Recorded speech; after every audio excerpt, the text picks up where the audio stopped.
Everybody let's get signed in so we can get started with the Kahoot. Yeah.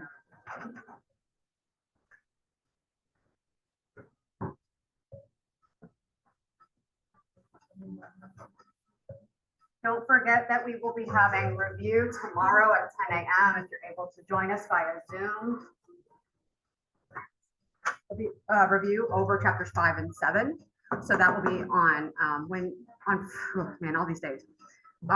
Tomorrow on Friday at 10 a.m. Zoom over chapters 5 and 7 like we usually do every week. And then we will have our game playing to review for the exam. That will be on Wednesday at 4 p.m. And so if you guys are able to attend those, that would be great.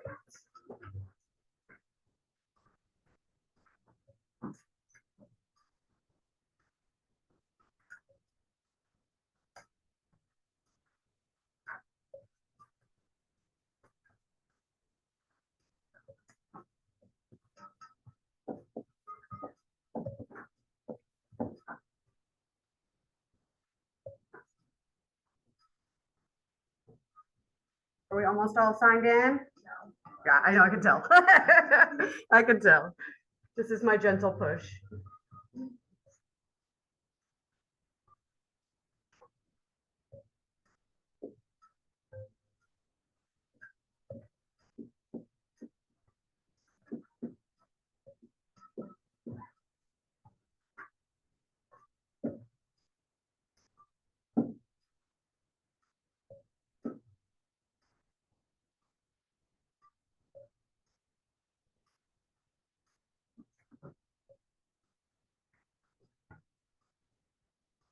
All right, guys, we're gonna have to get started.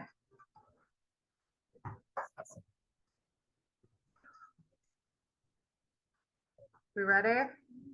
As ready as we're gonna be? Okay, we're reviewing chapter 5. These are eukaryotes. All right, which of the following is found in a eukaryote but not in bacteria? Pretty basic stuff. I'm sure you guys have this one under wraps.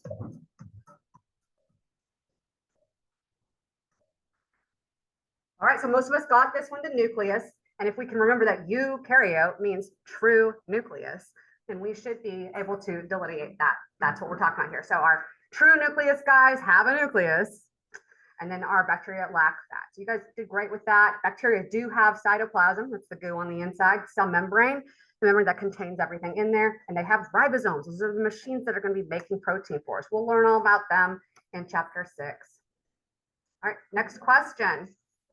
This organelle turns chemical energy into cell energy.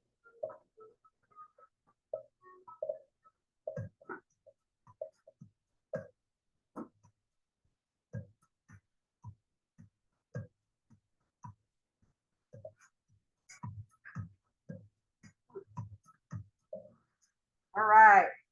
So the organelle that makes the cell energy, that makes the cell energy out of the chemical energy. Again, eating your food and eventually converting that into ATP, which is what our cells are going to be using for that energy, is the mitochondria. Most of us got that. Great job, guys. We were talking about the ribosome makes our protein.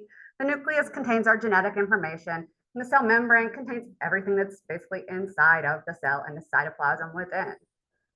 So next question, not too bad, pretty straightforward, kind of basic questions. What is the function of the endoplasmic reticulum? One of the major functions that it has.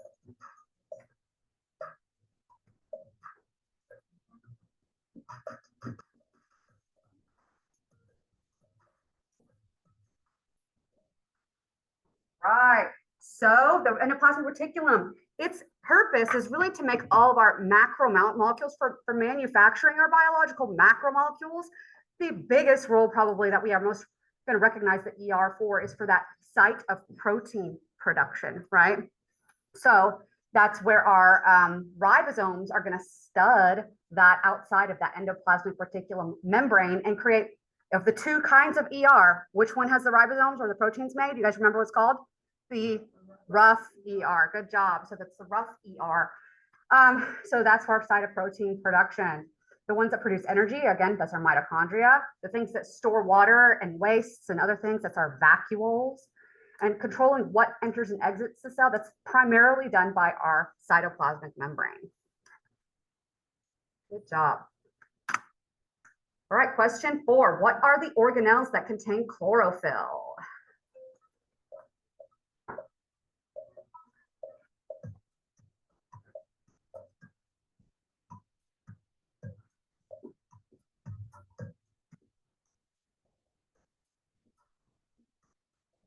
All righty, so we know that our chloroplasts are important for our photosynthesis, not just in plants, but also in algae.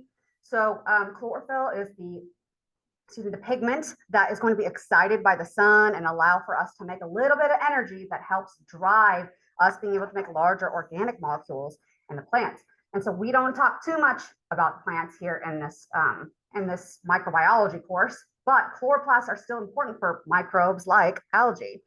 So mitochondria, again, are energy creators. The Golgi apparatus, our packaging and transport guy, and the cytoplasm is going to be just that goo in which everything's kind of resting, in which all of our nutrients are floating around.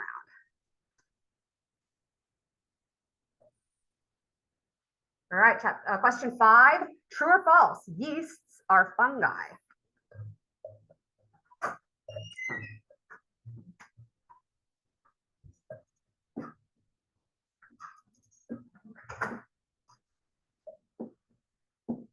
All right, good job. So I'm glad that we're catching on this. So yeasts are fungi. A lot of us maybe didn't know exactly where the yeasts kind of fell into before they took this course. But yes, they are eukaryotes and they are fungi. So the two major groups of the fungi that are going to apply within our disease-causing side of our microbes that are fungi, those are going to be our yeasts and our molds, right? So those are the microbes that are going to contribute the greatest on the fungi side of things. So good job with that. And remember, there are organisms out there kind of switch between the yeasts and those hyphae type molds that we usually are typical, like furry looking molds. But some of these guys can actually switch. All righty. Question 6, true or false? Fungi have chloroplasts and can perform photosynthesis.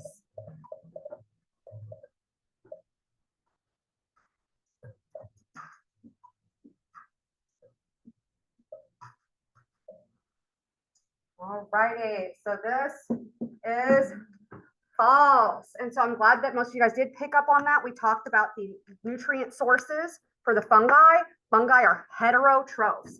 That means that they're going to rely on basically eating a bunch of other things in order to get their energy. So they're going to be able to break down basically dead things or things that are like plants, plant materials, of other bacteria, other single cell organisms, as well as living off of living organisms as parasites. So they can do that, but they do not perform photosynthesis. And so they don't need chloroplasts. Okay, so they don't do that. We'll talk more about this in chapter 9 about like nutrient sources for these organisms, but organisms that are able to basically take inorganic molecules like carbon dioxide and convert them into organic molecules like glucose, which they can then use to make energy and stuff to drive how the cell components are built and everything like that. But those guys are called autotrophs, not heterotrophs. So heterotrophs are basically like relying on autotrophs and other organisms to give them their organic material and their nutrients and things like that. Whereas our autotrophs will create those for themselves. Essentially from inorganic, like our carbon dioxide, and using energy from the sun to turn it into organic molecules we can use. So these are not autotrophs, these are heterotrophs. And so no photosynthesis for them. All righty. Question 7, do algae help provide the oxygen to our atmosphere? Read all your choices.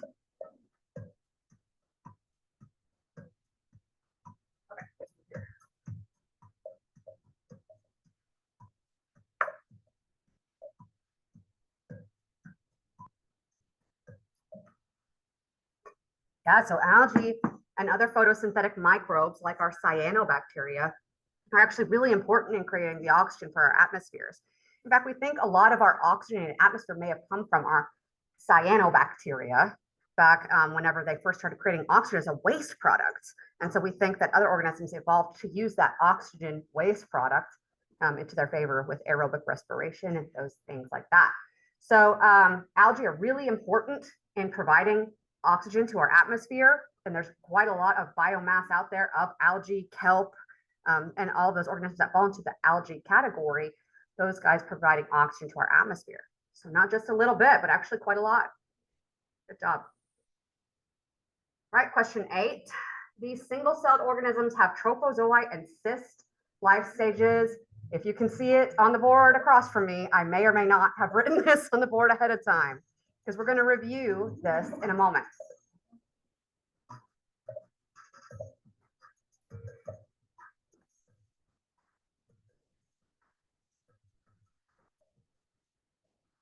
All right, so these are our protozoa, and I do want to touch on this once more because in chapter 5, we talked about spores and we talked about our protozoa having cysts, which were like endospores, but endospores were a bacterial thing. And so this is all actually pretty important that we create some distinction in our brains about this to help with our retention and understanding. So bacteria and protozoa, they form dormant or completely inert structures to hunker down and wait out really harsh conditions. When we're low on nutrients or water, if we're exposed to toxic conditions, that these guys, our bacteria and protozoa, some species of them can form these dormant structures. If you are a bacteria and you are able to do that, those structures are called endospores. And there's only 2 groups of bacteria that will have in their names for that. Do you guys remember what they were? Bacillus and Clostridium.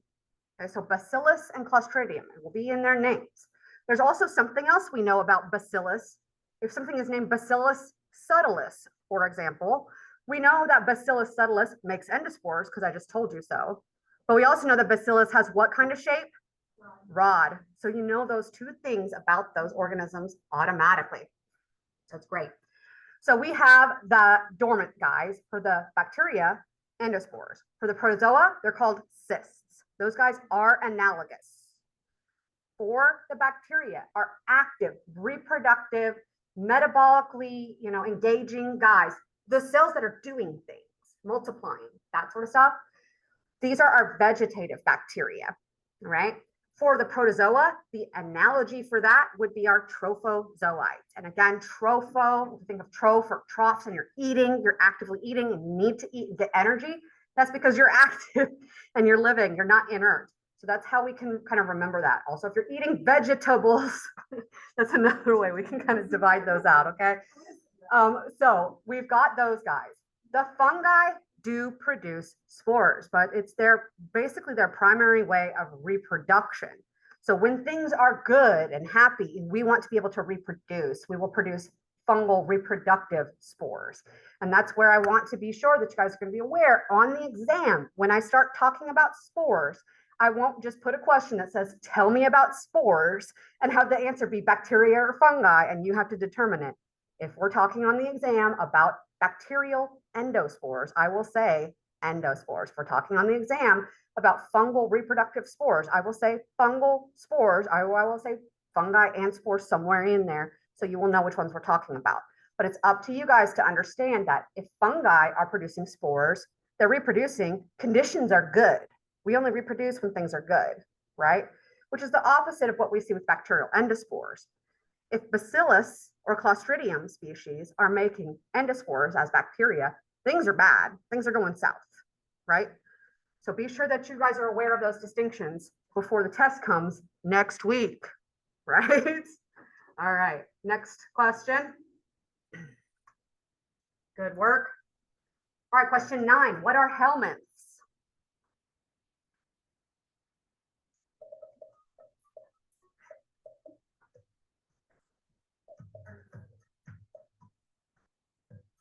I don't know why a cat is the picture for this, but it's cute.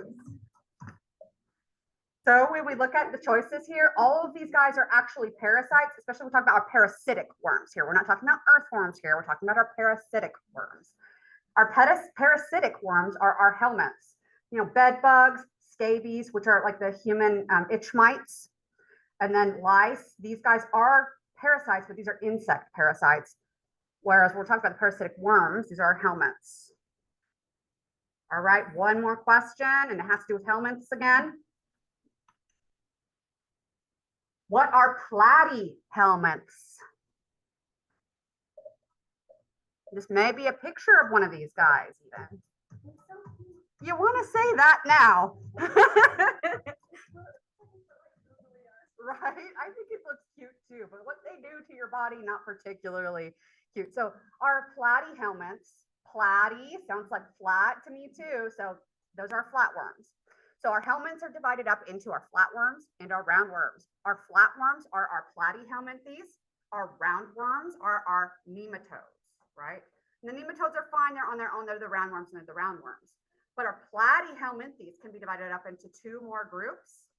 Those will be our tapeworms. Those are our cestodes, as well as what we saw on the screen. That was a fluke.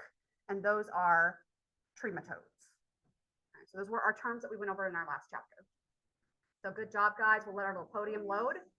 And then we're going to move into one critical thinking question that I think you guys are going to answer pretty easily, but probably just due to the fact that we just talked about the concept covered in it. All righty. Good job, guys. Get out of that. If I can find my cursor. All right. Okay, so let me pull up this. So this is going to be our critical thinking question. And we have 5 more in the announcements, right? The 5 more that we have in the announcements, we'll try to get to those when we do our review next week in class. But this is another one. So we have a 36-year-old man presenting with diarrhea and abdominal pain.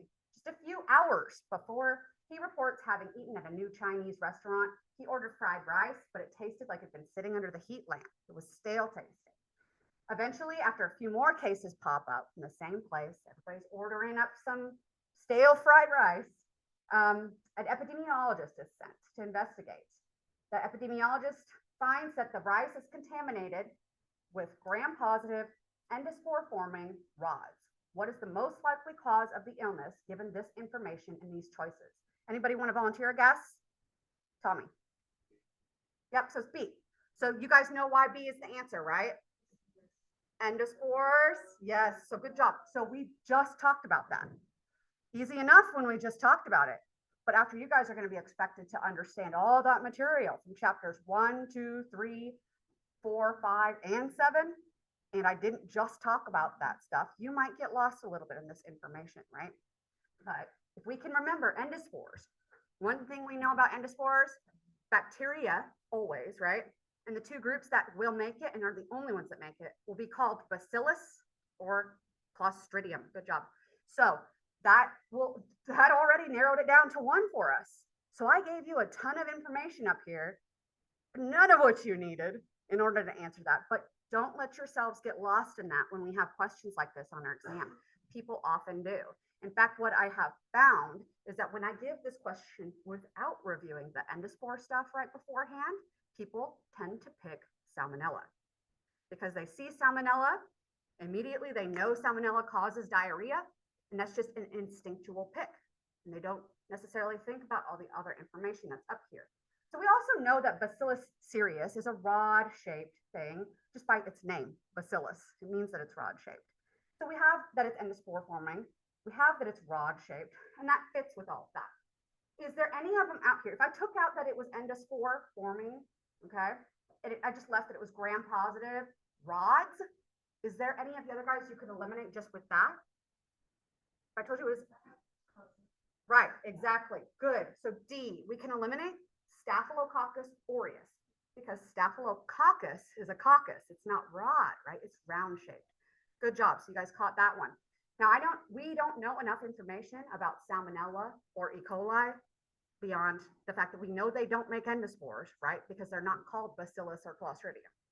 So if I took that information out, this would have been a little bit more difficult. But we have the endospore thing. That's how we know we can go straight to Bacillus, right? So just to venture a little bit of information so you guys are aware, Salmonella and E. coli are both gram-negative rods. Don't expect you guys to know that yet. We'll talk more about those guys in chapter 23. So we're going to jump into chapter 7 now. A little bit of change in our gears, right? We're going to talk about viruses today and just touch on prions and what they are. All right, viruses. Do you guys remember how we talked about cells and living things are made up of cells? or you either are a single cell or you are multicellular, but if you're alive, you're made of a cell, right? And so cells are membrane bound units that contain everything that they need to replicate themselves within themselves, right? So if we need to make a copy of a cell, we might just make a copy with everything that we have in us and make that cell. Bacteria can do that. Even unicellular organisms can do that. And multicellular organisms, our cells make copies of themselves all the time. But viruses cannot do that. So viruses are going to be hijacking all of the materials and tools of your cells when they come and infect your cells, using up your all of your nutrients like your amino acids, all of your energy, borrowing your ribosomes and building proteins to just make new virus. Because they come and they take over pretty much all of the functions of your cells and devote it to making copies of these viruses. As far as we know, every single one of these groups, bacteria, algae, fungi, protozoa, plants, and animals can all potentially be infected by viruses. And viruses exist that can infect, so far, every kind of cell that we know of. So we're going to talk a little bit about what we know about viruses. Are they technically organisms? Are they alive? I'm going to kind of leave that up to you guys to decide, because even science can't really make a decision on that one. What role did they play potentially in the evolution of life? What are their biological characteristics? If they're so small, how can they cause such serious diseases like COVID or like Ebola, you know? And what's the connection between viruses and cancer? So we'll talk about some of these issues as we get into this.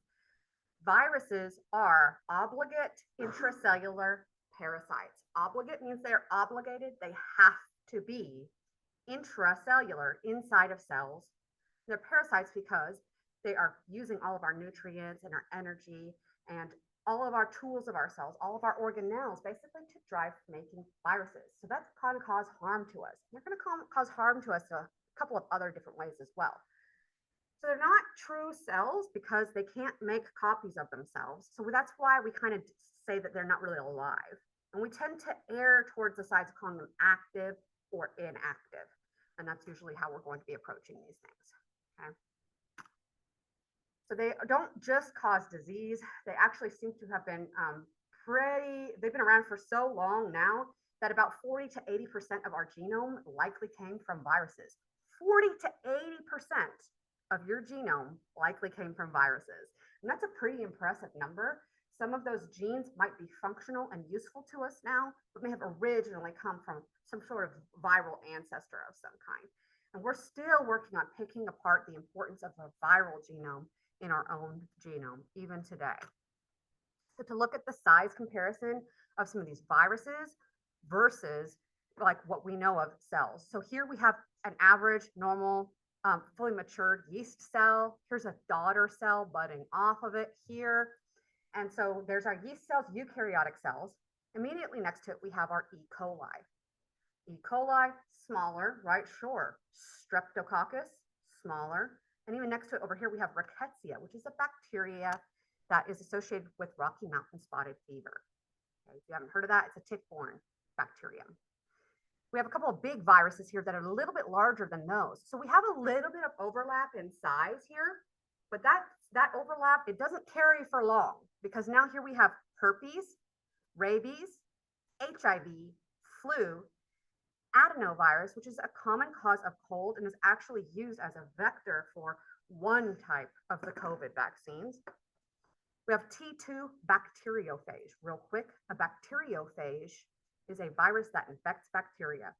In fact, T2 bacteriophage is a virus that infects E. coli. Okay, so you can see the size difference there. This is poliovirus. This is yellow fever virus. And down here at the very bottom, this is a hemoglobin protein molecule. This is not a red blood cell. This is a hemoglobin protein, okay? So that shows you the size when we look at yellow fever virus or poliovirus, how tiny those viruses really are in comparison to some of the other molecules in our cells, right? Polio is one of the smallest viruses, human viruses. Obviously, yellow fever virus is a human virus as well. Another one that's really, really tiny like that is canine parvovirus. And even these basic, tiny little viruses that are so, so tiny can cause devastating effects. And you know about parvovirus, then of course you know how devastating that can be to little puppies. But if you know anything about polio virus, then you're probably perfectly aware of the effects that polio can have on the human body. We're talking about lasting paralysis and even lasting effects that after you clear that virus from your body, people were still experiencing continued muscle issues even after that virus was gone. We'll talk about those lasting effects of viruses and how that happens as we get into later chapters. But these tiny things can have such a huge impact on large organisms like us. Now, there's only two things that viruses need to exist. The first, an external protein coat. So it's always that's going to be made primarily of protein. All right. And then we have a core containing nucleic acids. But I want to be very clear about this. Notice how we're saying your core, your genetic information for these viruses are nucleic acids. I did not specify that it is DNA. And we know living cells like our eukaryotic cells and our bacteria and our archaea even. All of those guys, they have double-stranded DNA as their genome. Always. If you're a cell, your genome is double-stranded DNA. Viruses do not follow that rule, okay? We're going to talk about their genomes momentarily. So as far as their actual structure goes, we know we have this protein coating around it, and we have our genome, which is some sort of nucleic acid in the middle. And that protein helps protect it, but it's also going to serve the virus in helping it get into its host cells. So that's the basic structure of these guys. And some of these guys are covered with an envelope. And that envelope typically is going to come from the host cell that it infects. So these are the basics of these guys. They can also have extra proteins that they can carry with them. Some of these guys have just one strand of nucleic acid, while some of these viruses like flu has 8 strands that it can carry in its genome. And those strands can interchange if, for example, this type of flu infects the pig and another type of flu infects the pig at the same time, they can exchange their little segments with each other. And that's where a lot of our pandemic style new versions of flu can come from. Right. So our major components are capsid, that is our protein coating. All right, the term for that protein coating is capsid. This is that shell that surrounds our nucleic acid, and that combined with our nucleic acid, that whole structure is called a nucleocapsid. That capsid and the nucleic acid together. Then our membrane that can surround these guys. Not all of them have a membrane around them. But if they do have a membrane around them, we call it the envelope. And it's literally stolen from that host cell. So imagine you're a virus and you're building up new copies of yourself inside of your host cell. And there's this whole membrane around you. And you're ready to get out. You're ready to release your new copies. And those copies can just push their way through. Sort of like if I made a whole wall in front of that door of blanket. You guys would walk through that door and become swaddled in that blanket, sort of like a Snuggie or something, right? And carry that with you as you went through. That's the same way that these envelopes will work when these viruses are budding out of their host cells. So not all of them will do that, but when they do, that's where their envelope will come from. If they don't have an envelope, we call them naked, the little naked guys, okay? So the naked guys don't have an envelope. They're just going to be straight up nucleocapsid. All right. Our tiniest guys are usually like that, like polio. They're naked. And then all of our guys have these things called spikes. Think of the spikes as being like keys into the host cells. Okay. So they have these special glycoproteins. So glycoproteins have protein and what do you think?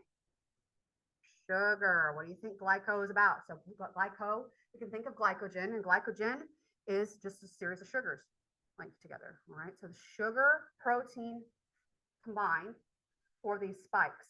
And together we can make very, very creative structures that mimic what other molecules would do to our cells. So we have normal molecules on our cells that would say normally allow things to get in and out. And you could only come in and out if you are this molecule, or this molecule. The virus spikes can mimic those and come in and pretend like, oh yeah, I'm just your good old friend, acetylcholine. I look a lot like that, don't I? And we come and dock with the usual dock on the cell for acetylcholine or something else. And the cell will let it in happily, thinking it's letting in a friend, but it's not. It's in disguise. It's a virus. And now you've let in a virus that's just going to want to multiply itself, and it's not going to care about you at all. All right. So that's what the spikes do. They are keys to the locks on the doors to our cells. So if you are a naked virus, you will have your spikes as part of your capsid. So just be part of your protein coat. But if you're an enveloped virus, you'll want your spikes on your outside, right? And if you're covering yourself in your blanket, in your membrane that you stole from your host, you're going to want your spikes on the outside of that blanket, right? So what they'll do is they will actually coat your host cells, your cells, you're being infected with flu, or if you're being infected with COVID or whatever, they can actually coat your host cell with their proteins instead of the proteins that are normally supposed to be there. So you can start to see if you have proteins on the surface of your membranes, they're probably there for a reason, right? Either that's going to be to adhere you to your surfaces, to the cells that are nearby, or allow for things to get in and out of the cell as needed, or to help your cells recognize them as self cells, or whatever they do. There's a ton of them. But the viruses can actually cause you to express all that viral spike out there, so that when I walk through that door, it has spikes on the outside and not that other stuff we don't need as viruses, right? They decorate their blankets with their spikes, when normally there's supposed to be things there doing things for the cell. We can start to see where problems can arise with having a viral infection. All right, your capsid, that protein coating that's coating and protecting your genome, that capsid is made up of subunits that we call capsomeres. So basically what it looks like, if you see me holding this marker here, these capsomeres will connect to each other like build all the way around. You have a picture here, let me show it.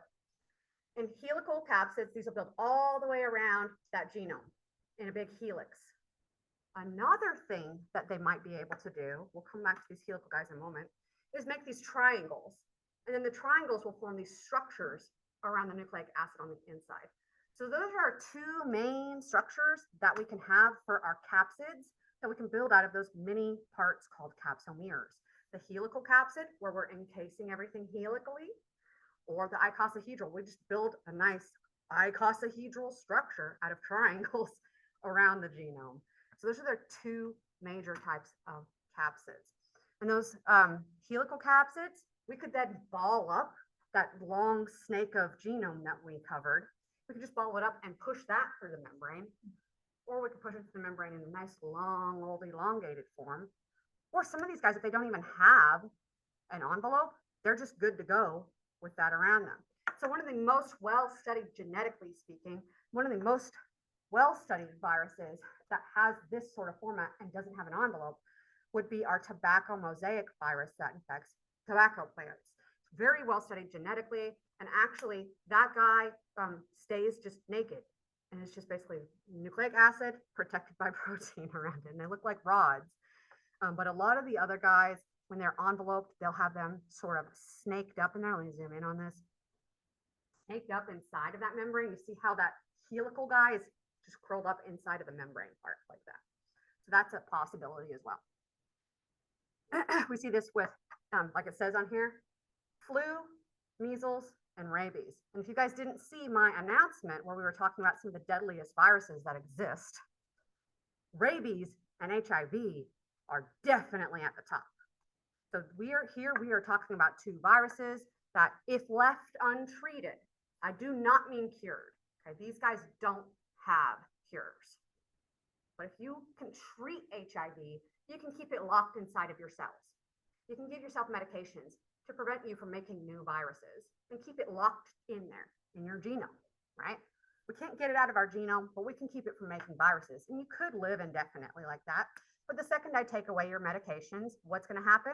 You're going to develop AIDS. And then AIDS is going to make you more susceptible to opportunistic infections that other people normally won't have. You also won't be able to keep really basic kinds of tumors at bay. And those things can easily kill you if your immune system is left to not be able to function, which is what happens with AIDS. Destroys your immune system. All right, so that's 100% fatal. HIV infection is 100% fatal because if you're not treating it, it will lead to AIDS and that. But you'll have HIV forever. There's no getting rid of it. There's no cure for that. Rabies is kind of the same way, just in the fact that like once you have rabies established to the point that you actually have symptoms of rabies, there is nothing that modern medicine can do for you. It is 100% fatal. So you get bitten by an animal, or your child gets bitten by an animal, or you have a patient that's gotten bitten by an animal. And it's like, oh yeah, you know, it was just running around. It's just some cat running around and came up and bit me. It's just a little bite. Then what you really want to do is definitely within the first week or so of that exposure, be sure that they're getting immune globulin, which is another fancy word for antibodies that help recognize that rabies virus and get your immune system starting to attack it. And in the meantime, we will also give you your own vaccines so you can build your own antibodies to help you fight off that. If you can get that early enough, you can prevent rabies from establishing its infection in your nervous system. But once you start having symptoms from rabies, it is 100% lethal. There's nothing that can be done. Okay? Do not think that this is something that is completely eradicated. A lot of people that are vaccinating their pets for rabies, that's great. Keep up with that. Be the good example. And if you are going into the vet industry, be sure that you are encouraging your clients to do the same. But we still have issues with rabies in the wild. If you, for example, see a raccoon running around in daylight, don't go near it. It's probably rabid. Or a coyote, another great example. You see coyotes running around in daylight, bad deal. I was actually driving up here once. I was over by the, where the police training building is, where the pond is.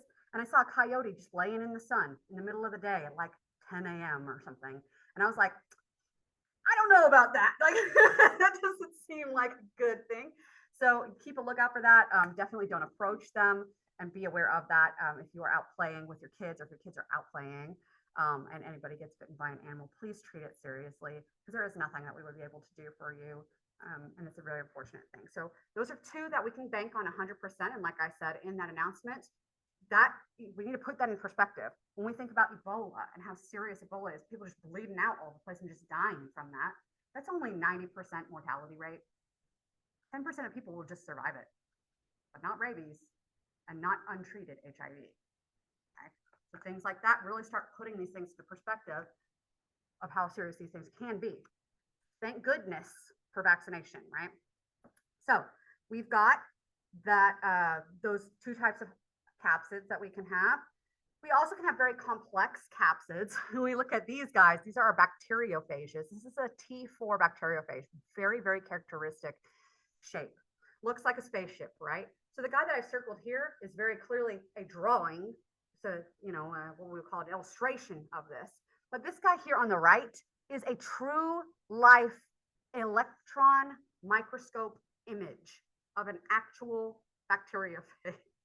This is really what they look like, okay?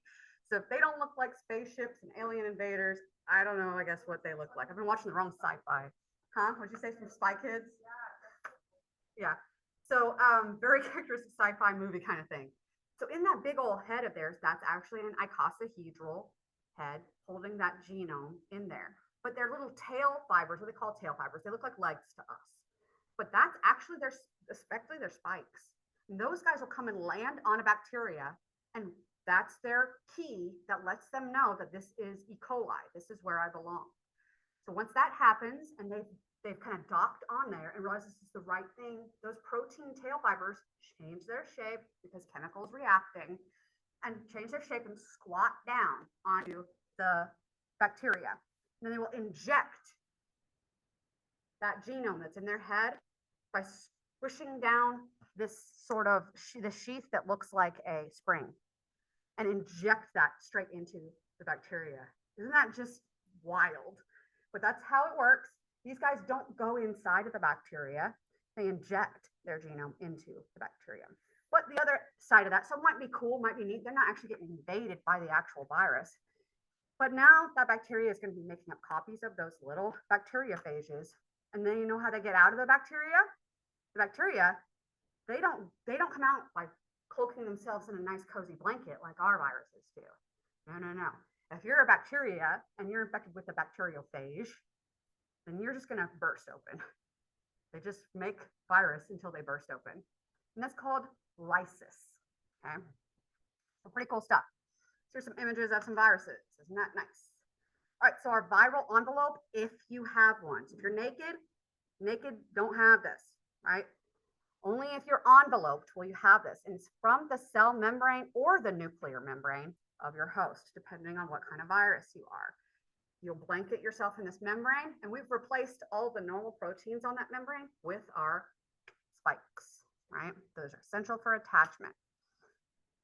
So the genome size can be of various sizes. You might just have a few genes that just code for your capsid proteins, or you might have genes that have a whole bunch of other things going on. Things like coding for special enzymes that help you make your special kind of genome or help invade the host or whatever it is. And so it just depends on the virus, but we have a wide range. Viruses will either have a DNA genome or an RNA genome, and it gets better. All right. So your nucleic acid will be either, actually, let me erase that really quick. Your nucleic acid will be either DNA, I'll just put a D for that, or RNA, because you guys know how easy it is for me to write with these. DNA or RNA, okay? You can either be double-stranded, like what we're used to seeing with DNA. You guys know your double helix. Yeah, you've seen that. You know how it looks. And we've got our ladder across. This is our double-stranded DNA double helix. All right, and we know that what's really going on in that ladder is that you have one side and another side, and that in DNA, you will have A on one side, and you'll have T on the other, and G's combined with C's, right? So we know this so far. This is our basics for kind of how DNA is set up. If you have a C here, you'd have a G here, and so on and so forth. And that's what's going on. Well, you could also have single-stranded DNA. Now with DNA, we have the two strands. For one strand, we can use as a template. I can write, I promise, template, okay? Wish I had my little tablet up here, but it disappeared one day and I don't know where it went off to. So we have one side as a template and the other side we call the coding strand. We will learn all about the details of why this is and how it works in chapter 6, but for our basics, okay, one strand is the coding strand that in the RNA version that read the exact same sequence would be able to be read by your ribosomes, okay? So what we usually do, this is not what I meant to do yet again. What we usually do in DNA is we know, probably, hopefully, you guys know, that DNA is turned into a middle guy called mRNA, messenger RNA. So this is mRNA, and he is a single-stranded guy that will be read by our, so he's single-stranded, that will be read by ribosomes to give what product, guys? What do we make with our ribosomes? Proteins, there it is. So ribosomes, and then that product that the ribosome gives us is that protein. That's real basic version of it. And like I said, we'll learn the details of how that works in chapter 6. But this whole sequence of DNA begets RNA, begets protein was classically for a very long time, we thought it was irrefutable. This was the only way things could go, and that you always had to have DNA to get RNA, but you don't go back to DNA. That's not how that works. And you can't get RNA out of protein. That's what we always thought. And this was the central dogma of genetics for a very long time. And so, you know, this is what our cells have, is they have this DNA and it's inside of our nucleus. And then we make our messenger RNA copy that goes out into the endoplasmic reticulum to be read by our ribosomes to make our protein copy. Ta-da, right? We always knew that RNA was going to be single-stranded when it did that. As it turns out, when our ribosomes are able to read that single-stranded RNA, we call that positive sense. Okay. So I'm going to put in here ribo for the ribosomes would be able to read it, so we can remember where this falls into the sequence. Okay. So viruses can have double-stranded DNA. They can also have single-stranded DNA, but not just that. They can have positive sense single-stranded DNA and negative sense single-stranded DNA. I don't know where that went, but there it is again. So they could have versions of these that could be potentially a DNA version of the readable kind, or a DNA version of the copy of the readable kind. That A to T, G to C stuff. Okay, that's what we're talking about. So if the ribosome can read the messenger RNA, and I'm telling you that's positive sense, then the copy of it, the G to C, A to, it's not T in RNA. What is it? Do you guys remember? It's not T, U, right? So uracil. So if it's not T, then it's a U. So it's AUCG in that. So it's the whatever the inverse copy of that match would be, that's the negative sense single strand. So viruses, where does my stuff keep going over here? Look at this. Okay, guy, this is a joke. Anyways, I promise I'm not doing anything weird to it. Anyways, it's not having it. So we'll put negative over here. All right. So single-stranded, it could be negative sense or positive sense for both DNA or RNA. And our RNA could also be double-stranded. And in fact, double-stranded RNA should already start to sound weird to you because I told you that our mRNA is single-stranded. In your ribosomes, your ribosomal RNA that makes up your ribosomes, it's technically single-stranded. It might be folded back on itself, but it's single-stranded. So is your transfer RNA that carries your amino acids to match it up to make our proteins. We'll talk about that in chapter 6. All of those are single-stranded. So for your body, if you see any double-stranded RNA, your body is able to recognize that as bad guy instantly and start mounting what we call the innate immune response just for seeing that. In fact, your innate immune response can be triggered by double-stranded RNA. We see that as virus automatically. Only viruses have that. Bad guy, auto. Also, what was the other thing you guys remember that the gram-negative bacteria had on their outer membrane that was bad for us? You guys remember what it was called? Endotoxin. So LPS.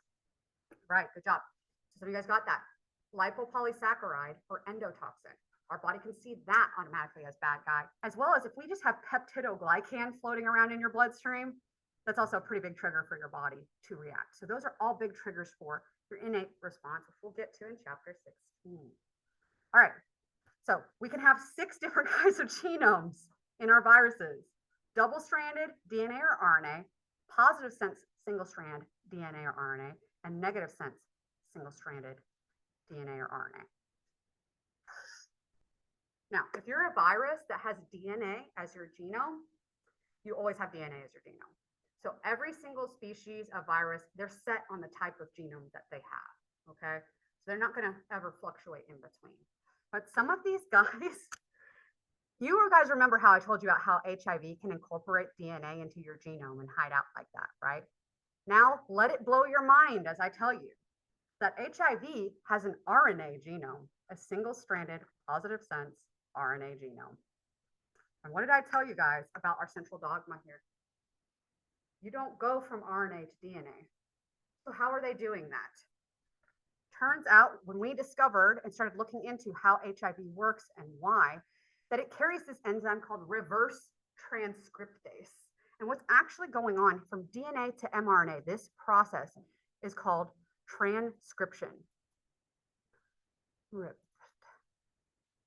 Okay, so transcription. So that process of transcription is DNA to RNA, all right? And that enzyme, when you guys hear ACE, enzymes are doing things, okay? This reverse transcriptase is an enzyme that goes reverse from transcription. It goes from mRNA to DNA. So it carries this special enzyme with it to turn its RNA, its positive sense RNA, into DNA, and then it can pop that into your genome, your double-stranded genome. It's pretty impressive stuff how that will work. All right. So they can also package with them stuff they borrow from our cells. So some of these guys will steal ribosomes or other nutrients and things like that and carry that with them into the virus so that when they get into a new host cell, they can just start making virus right away. They don't have to find their resources anywhere. So they can also carry other enzymes. HIV doesn't just carry reverse transcriptase. It carries other enzymes that help it insert that DNA into your genome, because that doesn't just normally happen. We don't just normally insert new DNA into our genomes. So it has all sorts of stuff that help it with that. When we are talking about animal viruses and the way that they infect our cells, they have 6 major steps in the infection cycle. All right. So these steps are as follows. Let's see if I can find where my cursor went because I'm really good at seeing it. I need to make it like really big. Okay, let's see if I can type this. Adsorption. So in adsorption, okay, this is our attachment. All right. With penetration. This is whenever we are entering the cell. For uncoating, we are removing the capsid to release our genome.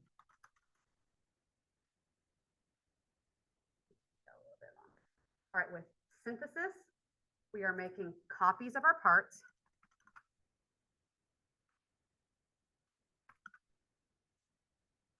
With assembly, we are putting our parts together.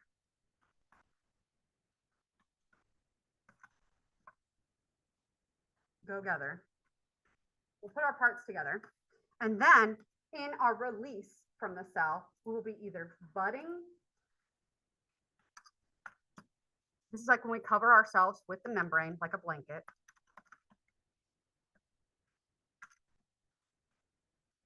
Or we will exocytose out of the cell. So exocytosis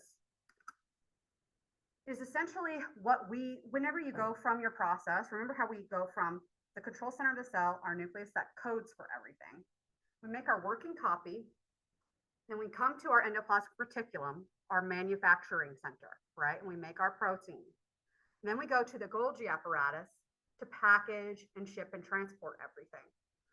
Well, if you need to get something outside of the cell, whether it is from the Golgi that you just made, or it's waste, or something that you need outside of the cell, what we do is we put it in a vesicle, and that vesicle is essentially wrapped in a normal blanket that will then merge with your outer membrane, your cytoplasmic membrane, and just release everything on the outside. So imagine you're coated in a blanket, you just merge it with your outer blanket, and then just release everything outside of the cell. That's exocytosis. Okay? Exocytosis. So these are all things that we can have going on. Steps, big ideas of these steps involved in the infection cycle. We're going to touch a little bit on each of these in the next few slides. All right, we got it? Everybody clear on that? Any questions about the basics on this?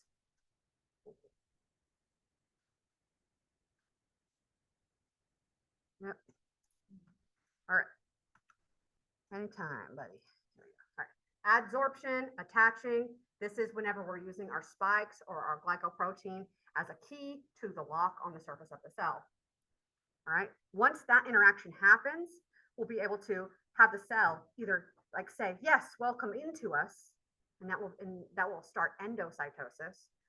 Or once we lock onto it, we'll say, yes, here's my blanket to merge with yours and just empty our contents into the cell. The reverse of the exocytosis is actually called endocytosis.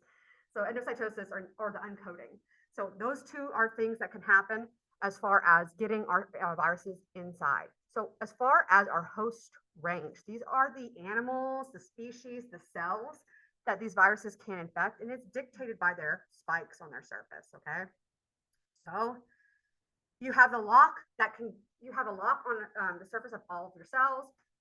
Maybe every single mammal has this one kind of lock. We'll call it lock rabies, okay?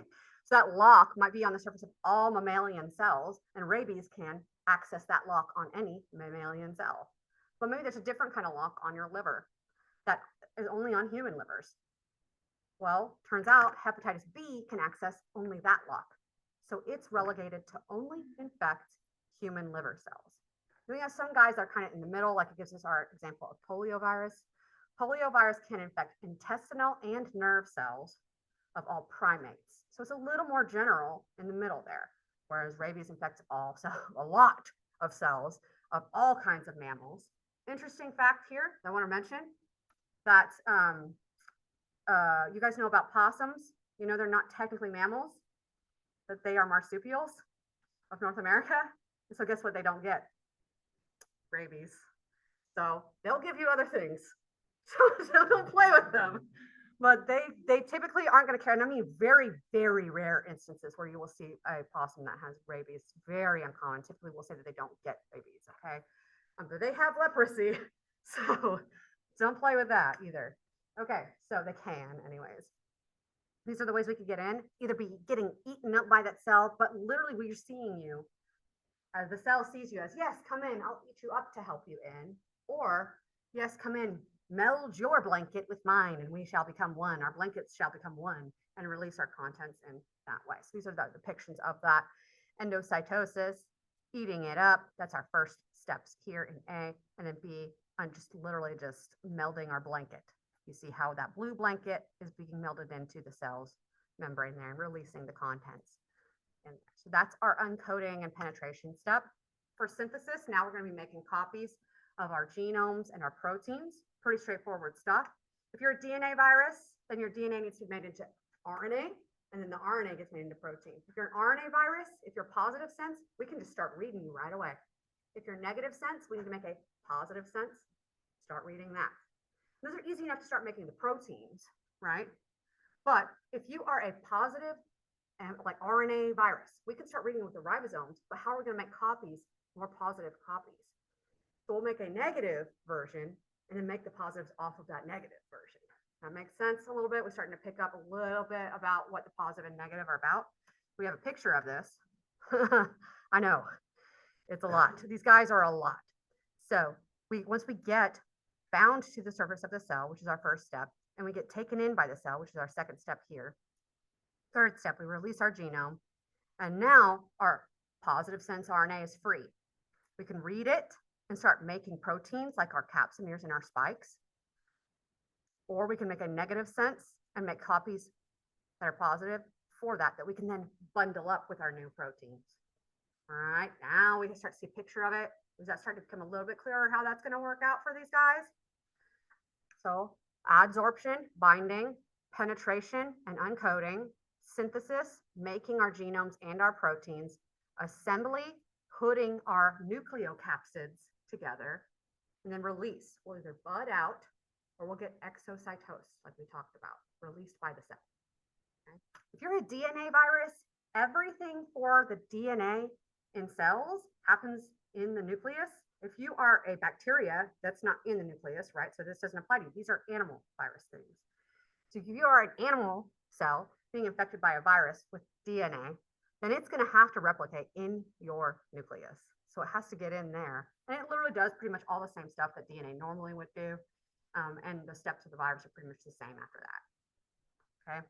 Here's an image, real fancy like, of a nucleus that this is all just nucleus.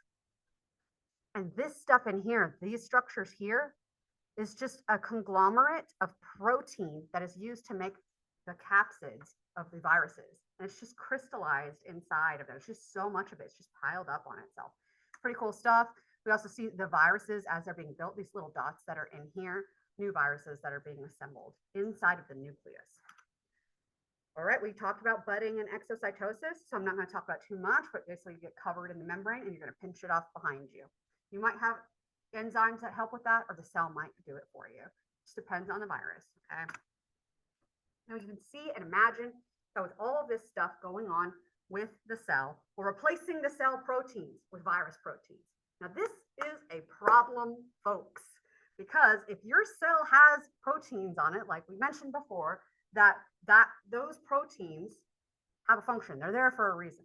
So they could be used to stick the cell to the surface that it's supposed to be stuck to, keep it oriented in the orientation that it needs to be oriented in, allow things to get in and out of the cell and control that.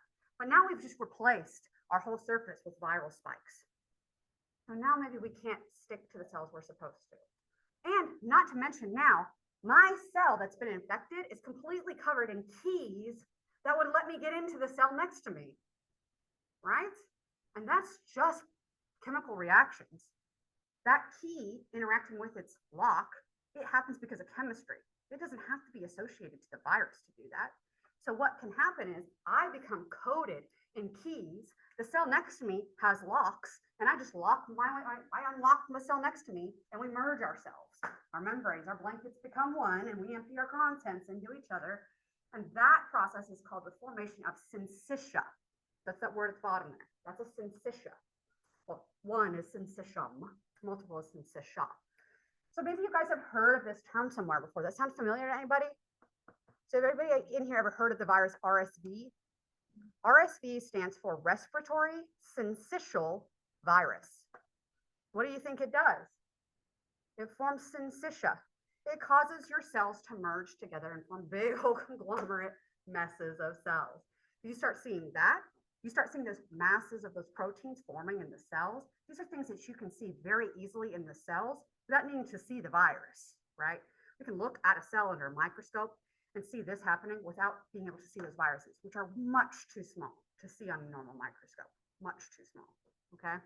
So now we can see that those are called cytopathic effects. And now it's also easy to imagine that if I'm telling you that all of your surface is covered in spikes and we can't attach to things appropriately, then you can see how your capillaries and that very, very thin layer of cells of your endothelium in your capillaries become loosely attached to one another. Blood starts leaking into the tissues. You could create bruising and things like that. If that progresses further and further, cells that are attached to each other, more and more blood leaking into the tissues, suddenly you're bleeding out of your eyes and your nose and orifices you didn't even know you had, and you might be bleeding out from a hemorrhagic fever like Ebola. And that's exactly what Ebola does, is it causes cells to not adhere well to each other. They also cause syncytia and other things like that. Very, very massive changes in these cells and the effects that they have. We've already mentioned HIV and how it can incorporate its DNA into your DNA. And when it does that, the HIV DNA that is in your DNA is not your genome. It's still the virus genome. And we call that the provirus because it's capable of still making viruses if it wanted to. Okay, so that's the provirus. And that leads to a chronic latent state. It's actually pretty important that we get into that because these guys are also able to cause cancer. So they can code for genes that can cause your body to replicate cells out of control. Normally we have steps to keep this stuff in check. Well, it can bypass that with proteins that it makes or by just messing up how your genome is supposed to be ordered or triggering protein productions that aren't supposed to be triggered yet. All this stuff that can lead to cancer. We actually think that about 13%, and it's probably more than that, but we have evidence for about 13% of cancers being caused by viruses somehow. And we all know, probably especially for us who are female in here, can probably name at least one of those viruses that can lead to cancer, HPV, human papilloma virus. And that's why pap smears are so important, especially they have done wonders to decrease the amount of cervical cancer here in the United States. And this still can be an issue if you're not getting your pap smears regularly. You're still at risk for getting cervical cancer. I want to be very clear about this. 90 to 100% of people who are sexually active, people, not just women, people who are sexually active have probably come into contact with HPV at some point. Most of the strains are asymptomatic. Most of them are asymptomatic. But the ones that are asymptomatic are the ones that are likely to lead to the cancer as well. So it's really important to keep up with your pap smears, ladies, okay? Be sure if you are going into nursing that you are advising that your patients do the same. All right, moving on to our bacteriophages. These guys are pretty interesting, so we're going to go over them just briefly. Bacteriophages are viruses that infect bacteria. And sometimes these viruses that infect bacteria give the bacteria new traits that make the bacteria more infectious. Now, think about this. You have bacteria that can get infected by viruses and make the bacteria more dangerous. You can have worms that are parasitic worms that can get infected with those bacteria that were infected with the viruses. And then you can go infected with the worms. It's like meta infection levels, or it's like inception, but with infectious organisms. It's ridiculous, but it's true. So as it turns out, a lot of the infectious bacteria that cause diseases in our bodies, they got to be that way thanks to traits that they got from viruses. Pretty neat stuff. So the T-even phages, and I won't test you that they are called T-even, but they are bacteriophages that infect E. coli. They look crazy like this. Okay, they have similar stages that they'll go through as what we see with our animal viruses. They basically attach, insert their genome, then it gets replicated and we make the parts and then we build new guys that bust out. Here's an electron micrograph image of these phages all over a bacterial cell. Isn't that wild? So this guy's getting attacked and he's making new viruses in the process. So just like our cells, we sometimes have viruses that can incorporate their DNA into our DNA. Bacteria have the same thing. And so if you have a phage that can incorporate its gene into the bacterial genome, we call that the lysogenic state when that happens. So we have two states, lytic, or we have lysis happen. We're going to burst out of this. We're going to bust out of this situation once we have too many of them, right? We're making copies until we bust the cell open. Busting that open, that word for that is lysis, right? So the lytic cycle, we're lysing and busting our way out. The lysogenic, focus on the gen for me, okay? The gene part, because we're putting our viral genes in with our bacterial genes. So that lysogenic state is when we're incorporating the viral genes in to the bacterial genome, okay? We have those two phases. The lytic phase, where we're making copies and we're destroying the bacterial cell, or the lysogenic phase, where we are hiding out. Now, remember we called that a provirus in animal cells, like our HIV situation. In our phage bacteria situation, this is called a prophage, pretty straightforward, okay? So the prophage is that phage DNA that has been incorporated in. And phages that can switch between those two are called temperate phages. So just like we have viruses that don't incorporate in your DNA, same with these guys, okay? You can't just have normal lytic all the time, every day, all day. But the guys that can switch between are called temperate. They'll switch between lytic phase and the lysogenic phase. When they're incorporated, that is called the prophage. And then you can induce them to start making virus again. Just depends on the situation. If you get extra genes that make you extra pathogenic by having a virus incorporated in you, this is called lysogenic conversion.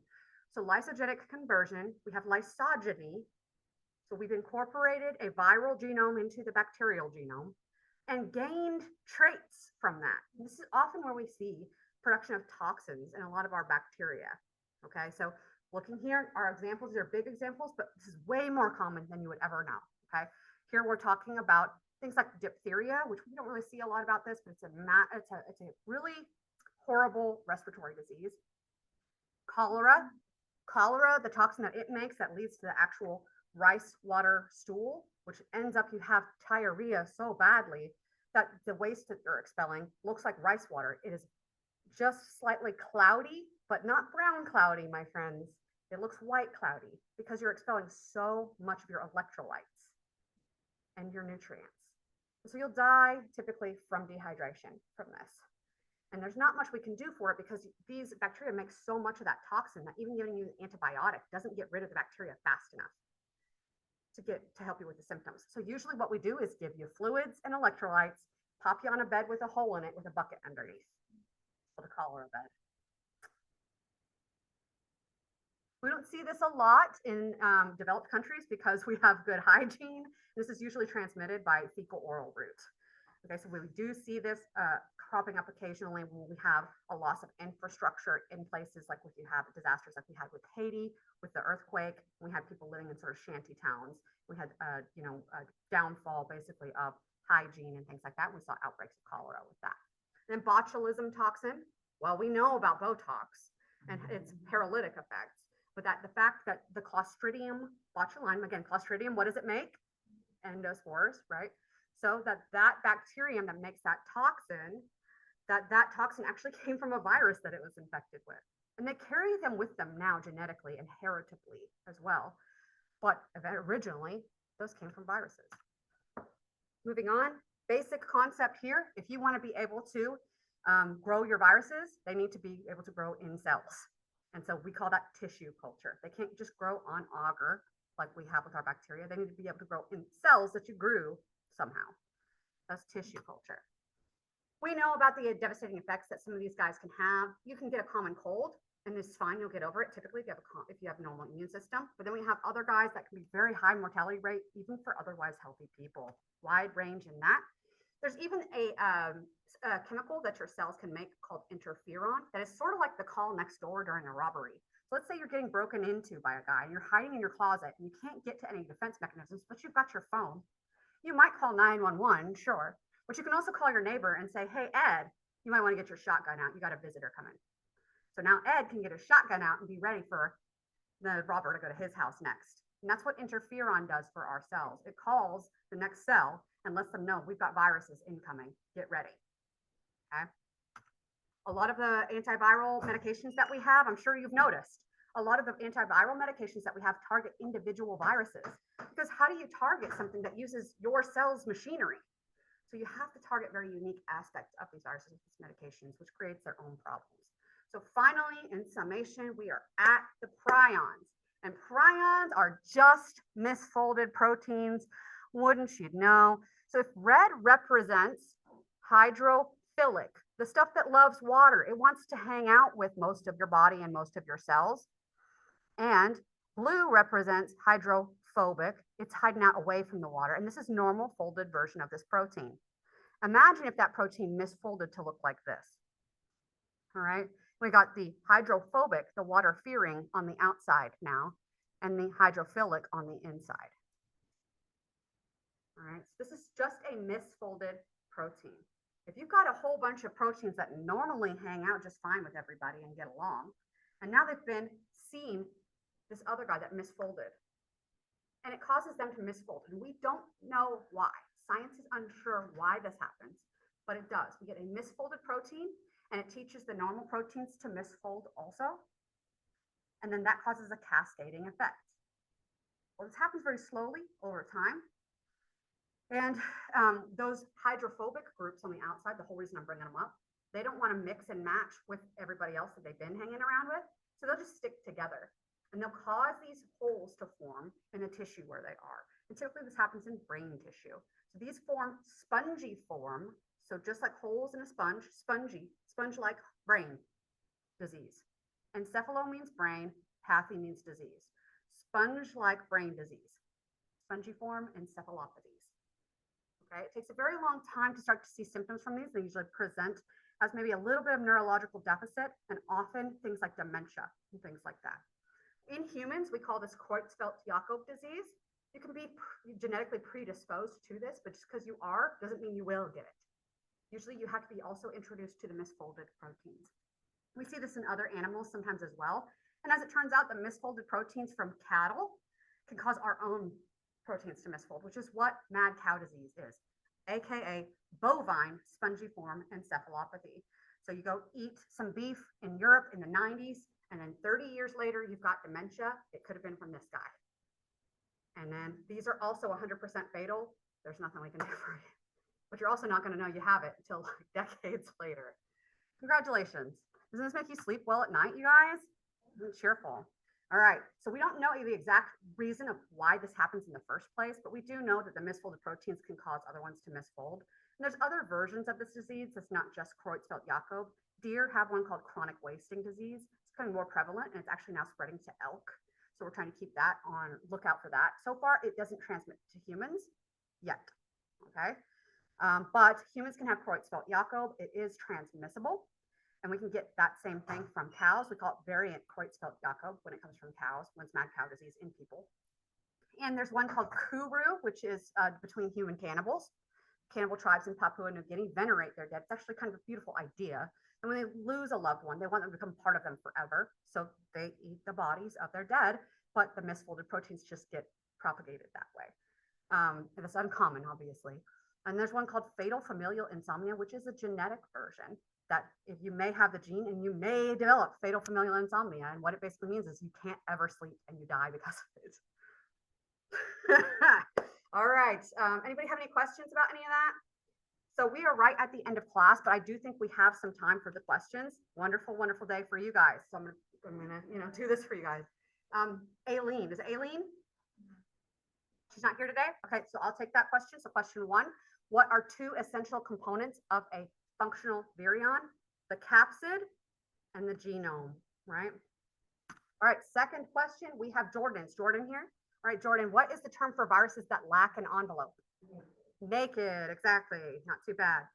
All right, the third question, thank goodness this one's for me. This is got six answers to it. So the steps of viral infection, we have adsorption, that's where we attach, right? All right, we have the penetration, the uncoating, kind of happen at the same time. We have the synthesis of the parts. We have the assembly, and then we have the release. We good? Okay.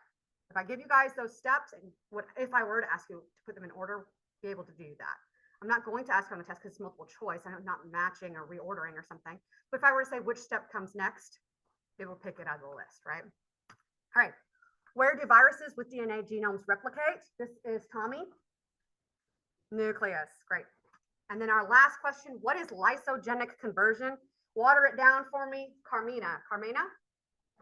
Carmina.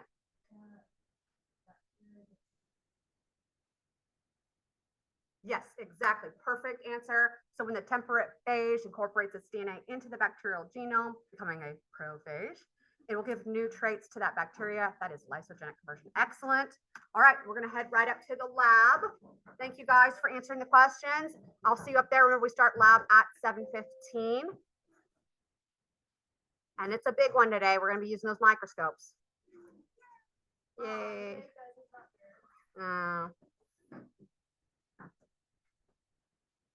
All right. Great job today, guys.